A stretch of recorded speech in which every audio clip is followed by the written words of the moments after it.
வாக்குத்தத்தம் பண்றதுக்கு முன்னுக்கு வாக்குத்தத்தம் பண்ணுகிற ஆண்டவர் தான் யார் என்கிறத ஆண்டவர் யாக்கோப்புக்கு வெளிப்படுத்துறார். ஆண்டவர் யாக்கோப்புக்கு வெளிப்படுத்துறார். எப்படி தன்னை வெளிப்படுத்துறாரு பாருங்க.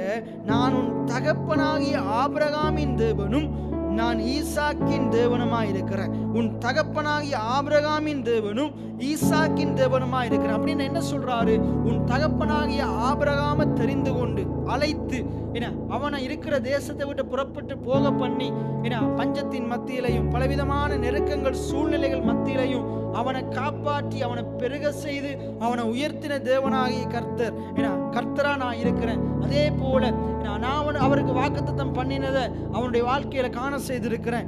அதே போல உன்னுடைய தகப்பனாகிய ஈசாக்கினுடைய வாழ்க்கையில நான் என்ன செய்திருக்கிறேன்? பஞ்ச காலத்திலையும் அவன் என்னுடைய வார்த்தைக்கு சொல்லுக்கு கீழ்ப்படிந்து விதை விதைத்த போது 100 மடங்கு அந்த பஞ்ச தேசத்துல அறுவடை செய்தேன். எத்தனையோ எதிரிகள் வந்து அவன் ஆசீர்வாதத்தை எடுத்து போட நினைத்தாலும் அவன் அழிக்க நினைத்தாலும் அவன் மேல பொறாம கொண்டாலும் அவன் கிண்டின கிணறுகள் எல்லாம் மூடி போட்டாலும் நாம் அவனுக்கென்று ஒரு இடத்தை ஏற்படுத்தி அவனை பெருக செய்திருக்கிறேன்.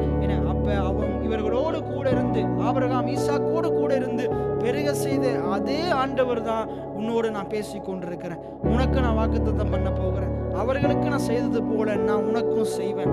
எத்தனை பேர் ஆமேன்னு சொல்றீங்க? அப்ப வாக்குத்தத்தத்தை கொடுக்கறதுக்கு முன்னுக்கு தான் யாருன்றதை என்ன செய்கிறாரு? ஆண்டவர் அவனுக்கு வெளிப்படுத்துகிறார். இன்னைக்கு நம்முடைய வாழ்க்கையிலையும் வாக்குத்தத்தங்களை விட எது முக்கியம் என்ற வாக்கு பண்ணின ஆண்டவர் முக்கியம். வாக்கு பண்ணின ஆண்டவருக்கு முன்னுக்கு வாக்குத்தத்தம் அற்பமான காரியம். ஆண்டவரை விசுவாசிக்காம ஆண்டவர் யார் என்ற அறிவில்லாதவனுக்கு வாக்குத்தத்தத்தை மட்டும் பார்க்கும்போது அது நம்பவே முடியாது. அவன் என்ன செய்வான்? இதெல்லாம் நடக்காதுன்னு தான் சொல்லுவான். ஆனா வாக்குத்தத்தத்தை நம்ம பார்க்கறதுக்கு முதல் வாக்கு பண்ணின ஆண்டவரை பார்த்துட்டு வாக்குத்தத்தத்தை பார்க்கும்போது என்னால் இதை செய்ய முடியாதுதான், ஆனா அவர் இதை என்னுடைய வாழ்க்கையில் நடத்தி முடிக்க அவர் போதுமானவராய் இருக்கிறார். இந்த வாக்குத்தத்தத்தை நான் பெற்றுக்கொள்றதுக்கு பாத்திரமா நல்லதான், ஆனா கர்த்தர் இதை எனக்கு கொடுக்க வல்லவராய் இருக்கிறார். இதை பெற்றுக்கொள்ள என்னை தகுதியுடையவன அவர் மாற்றுவார்.